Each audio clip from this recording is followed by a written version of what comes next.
आणि एक चांगला षटकार चौकारांची आतिषबाजी देखील करण्यामध्ये तो माहिर आहे। त्याचा जर्सी क्रमांक त्याने स्वतः 17 हा घेतला गेलेला आहे, कारण समोरच्या संघाला नेहमी हा खतरा ठरत असतो।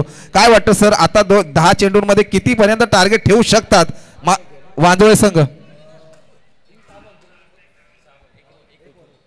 एक ओव्हरचा सामना आहे। एक ओव्हरमध्ये फणसवाडी या संघासमोर गितेश पंधरे किती रनांचा टार्गेट ठेवू शकतात? तर 6 मध्ये जास्तीत जास्त धावा जमवणं फार गरजेचं राहणार आहे, कारण अविनाशी क्रिकेटमध्ये तुम्हाला कोणतेही टार्गेट विजयाची गॅरंटी देत नाही। हे खूप चांगलं वाक्य आहे। आणि जिंकण्यासाठी क्रिकेटमध्ये सर्वात गरजेचं काय तर प्रयत्न। म्हटलं जातं की कधी कधी प्रामाणिक प्रयत्न करणाऱ्या समोर नशिबाला देखील झुकावं लागतं, त्यासाठी प्रयत्नही फार गरजेचं राहणार आहेत। अगदी 6 बॉलमध्ये जो चांगला खेळ करेल तो मात्र मॅचमध्ये जिंकेल। गोलंदाजी ट्रॅकवरती गोलंदाज, चला बॉलरचं नाव सुशांत आलाय गोलंदाजी ट्रॅकवरती।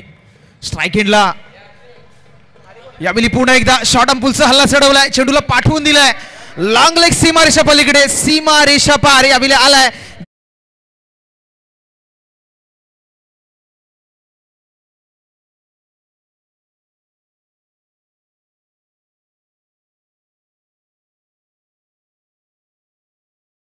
षटकार लगावला गेला आहे। 6 चेंडूचा सामना असेल, गवळी समाजच्या प्रीमियर लीग मध्ये असेल, हे प्रतिस्पर्धी म्हणून खेळत असतात, कधी कधी एका संघामधून देखील खेळत असतात, पण आता गावासाठी आपल्या नावासाठी प्रतिस्पर्धी म्हणून खेळत आहेत ते गोलंदाज मार्कवर आहे सुशांत। आणि स्ट्राईक एंडला फलंदाजी करतोय तो गितेश पंधरे।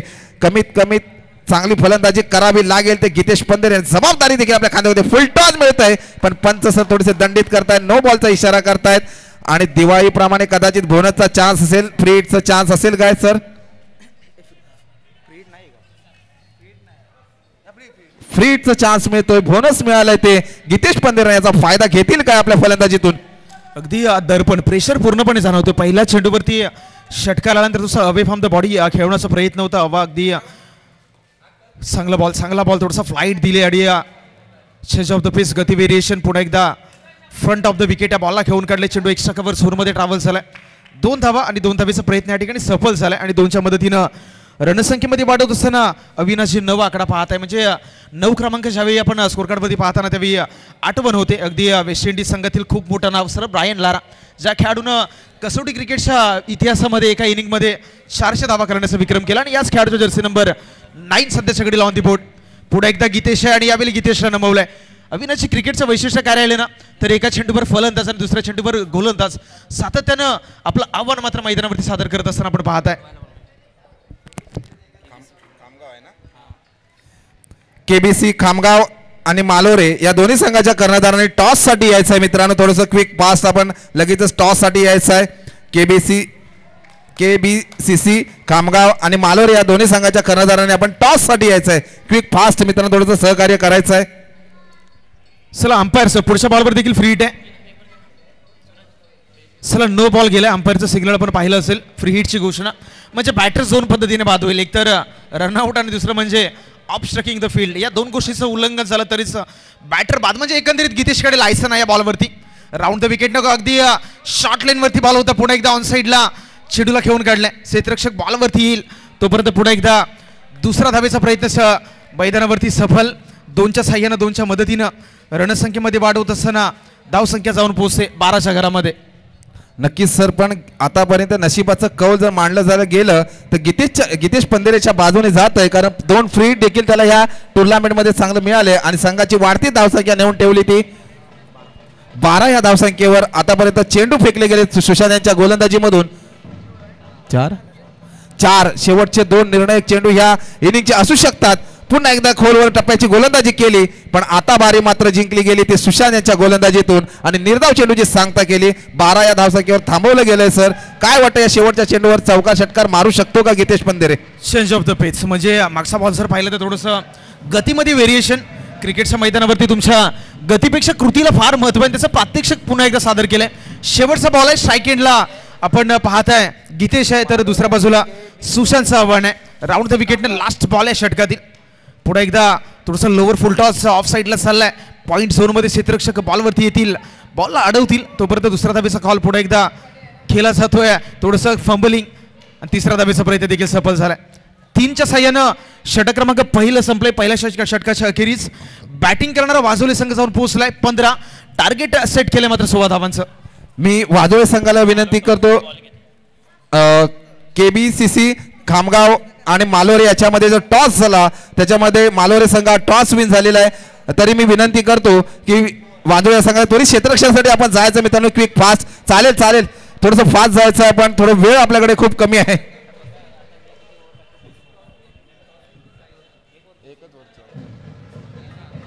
चला दुसऱ्या बाजूला बॅटर्सला देखील चला घाईनं पाठवा, कारण याच्यानंतर सेकंड सेमीफायनल त्याच्यानंतर या स्पर्धेचा ग्रँड फिनाले देखील आपल्यासमोर येणं शिल्लक आहे आणि त्यासाठी थोडीशी घाई करा, कारण उशिरा ही स्पर्धा सुरू झाली आणि त्यासाठी आपण दिलगिरी व्यक्त करत असताना कुठल्याही संघावर अविनाची ही संपूर्ण स्पर्धा आपण पाहिली तर डे लाईट्समध्ये कव्हर करतोय. फ्लड लाईटची व्यवस्था संपूर्ण स्पर्धेमध्ये नाही आहे, त्याच्यामुळे सूर्य अगदी आपली दुपारभरचं काम करून तो विश्रांतीला देखील चाललाय आणि त्याच्यामुळे कोणत्याही संघावर याचे बॅड लाईटचा इफेक्ट होणार नाही याची देखील आपली थोडंसं काळजी घेणं देखील गरजेचं राहणार आहे या संपूर्ण स्पर्धेमध्ये. नक्कीच सूर्याला आपण थांबवू शकत नाही. एकदा की मावळत्या दिशेकडे गेला तर आपल्याला प्रकाश आणणं खूप अवघड जाईल. लाईटची सुविधा देखील नाही आहे. तरी मी वांदोळ या संघाच्या क्षेत्ररक्षकांना विनंती करतो त्वरित क्षेत्ररक्षण सजवून घ्यायचं आहे. फणसवाडीचे 2 सलामीवीर देखील आपण मैदानामध्ये पाठवायचे आहेत. सलामीवीर 2 मैदानामध्ये लगेचच दाखल करायचे आहेत फणसवाडी या संघाचे. मित्रांनो वारंवार आपल्याला सूचना देखील येत आहेत, आपण थोडंसं सहकार्य करायचं आहे. क्विक फास्ट 2 फलंदाज फणसवाडी. 6 बॉल आणि या 6 बॉलवरती 16 धावांची गरज आहे मॅच मध्ये. म्हणजे प्रत्येक चेंडूवरती समीकरण पाहिलं तर तुम्हाला जवळजवळ 3 धावा बनवायच्या आहेत. चला बाउंड्रीवर अगदी बाउंड्री लगतचे बसून आहे. चला बाउंड्रीच्या थोडंसं मागे वा प्लीज. बाउंड्री लगतचे प्रेक्षक आहेत, मी सर्व प्रेक्षकांना विनंती केलं थोडंसं मागे वा प्लीज, कारण क्षेत्ररक्षकांना त्या ठिकाणी व्यत्यय निर्माण होणार नाही यासाठी थोडीशी आपण देखील दक्षता घ्या. समोरच्या बाजूला खामगाव संघाला देखील विनंती असेल थोडंसं मागे वा. खामगाव संघ त्याच्याबरोबरीने समोरच्या दिशेने जे प्रेक्षक आहेत सर्व प्रेक्षक वर्गाला विनंती आहे थोडंसं मागे होत असताना आपण मॅच आनंद घेऊयात. रोहन राकेश गोलंदाजी मार्कवर सज्ज होतोय, कारण 6 चेंडूमध्ये 16 धावांची आवश्यकता आहे ती फणसवाडी या संघाला. आता सर फणसवाडी या संघाने सुशांत नेहमी स्ट्राईक एंडला येत होता पण त्याला कुठेतरी आता थांबवलंय आणि नितेशला मला वाटतं आमंत्रित केलंय फलंदाजी, कारण त्याने पहिल्या अगोदरच्या सामन्यामध्ये चांगली फलंदाजी केली होती आणि तोच विश्वासावर त्यांनी शैलेशने त्याला फलंदाजी आमंत्रित केलंय. काय ह्याचा फायदा होऊ शकतो कदाचित या फणसवाडी या संघाला? 6 मध्ये 16 करायचे असताना तुम्हाला धाडस आणि हिंमत घेऊन मैदानावरती खेळायला लागलं. म्हटलं जातं धाडस करणारे कधी घाबरत नाहीत, घाबरणारे कधी धाडस करत नाहीत. इथे ज्याच्यात हिंमत आहे त्यालाच किंमत आहे. त्याच्यामुळे धाडस आणि हिंमत या दोन्ही गोष्टी एकवटून तुम्हाला खेळ करणं गरजेचं आहे, कारण 6 मध्ये 16 टार्गेट मोठा आहे. मात्र क्रिकेटच्या खेळाचा नियम राहिलाय कोणतंही टार्गेट ही तुम्हाला विजयाची गॅरंटी देत नाही. एक सामना झाला होता 2006 मध्ये, जोहान्सबर्गचं मैदान होतं आणि ऑस्ट्रेलियन संघानं दक्षिण आफ्रिका संघासमोर 434 धावांचं टार्गेट ठेवलं होतं. कोणी स्वप्नात देखील विचार केला नव्हता की 2006 मध्ये ते टार्गेट चीज होईल. मात्र क्रिकेटच्या मैदानावरती तो कारनामा देखील झाला होता. म्हणून क्रिकेटच्या खेळानं आतापर्यंत अविनाश आम्हाला काय शिकवलं असलं तर इतकंच शिकवलंय की कोणतंही टार्गेट हे तुम्हाला विजयाची गॅरंटी देत नाही. नक्कीच अचूक फलंदाजी फुल टॉस स्ट्रेट राईट खेळण्याचा प्रयत्न केला. 1 धावेबरोबर श्री गणेश होतोय तो फणसवाडी या संघाचा. आता 4 चेंडू आणि जिंकण्यासाठी गरज असेल ती 15 धावांची, कारण तुम्ही सर म्हटलं हिंमत आहे तोच काहीतरी कारनामा चांगला करू शकतो आणि हिमतीच्या जोरावरच हिंमत असेल तोच इतिहास घडवू शकतो आणि तीच हिंमत होती बाजीप्रभू देशपांडेंच्या रक्तामध्ये आणि त्या हिमतीवर त्यांनी पावनखिंड देखील गाजवली होती. तसंच मैदानामध्ये गाजवावं लागेल ते नितेशला आपल्या बॅटमधून. काय वाटतं त्याचप्रमाणे फलंदाजी करू शकतो का नितेश? येणारी 4 बॉल आणि या 4 बॉलमध्ये या मॅचला जिंकण्यासाठी अजूनही तब्बल 15 धावांची गरज. चांगला फटका आलाय मात्र चेंडू पुढे एकदा square of the wicket long on reason मध्ये बॉलला फील्ड केलं जातं. मात्र एक सिंगल येईल, एकापेक्षा जास्त काही नाही मिळणार या बॉलवरती आणि 1च्या मदतीनं रणसंख्येमध्ये वाढवत असताना धावसंख्या जाऊन पोहोचतीये 2 या क्रमांकावरती. नक्कीच पण काय सर वांजोळे संघ हा अचूक क्षेत्ररक्षण करतोय, कुठलीही चुकी करत नाहीयेत, कारण आता ही एक चुकी आपल्याला कदाचित आपल्याला महागात पडू शकते पण अचूक क्षेत्ररक्षणामध्ये पटाईत आहेत ते म्हणजे वांजोळे संघ.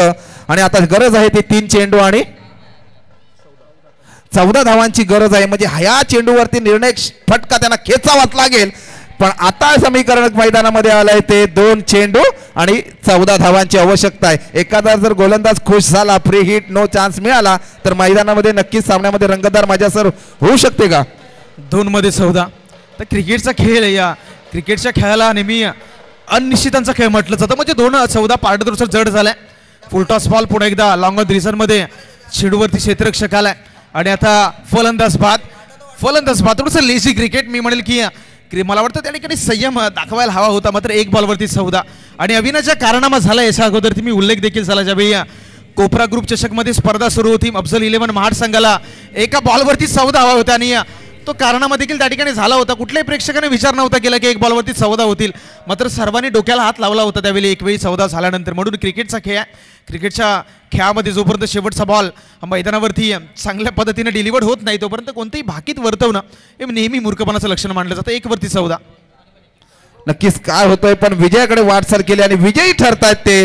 विकेटचं पतन होते आणि विजयी संघ ठरलाय तो वांदोळे संघ. संघाचं अभिनंदन. थोडीच मैदान सोडायचं वांदोळे संघ, मैदान सोडायचं. मी मालोर या संघाला विनंती करतो लगेच क्षेत्ररक्षणासाठी आपण जायचं आहे.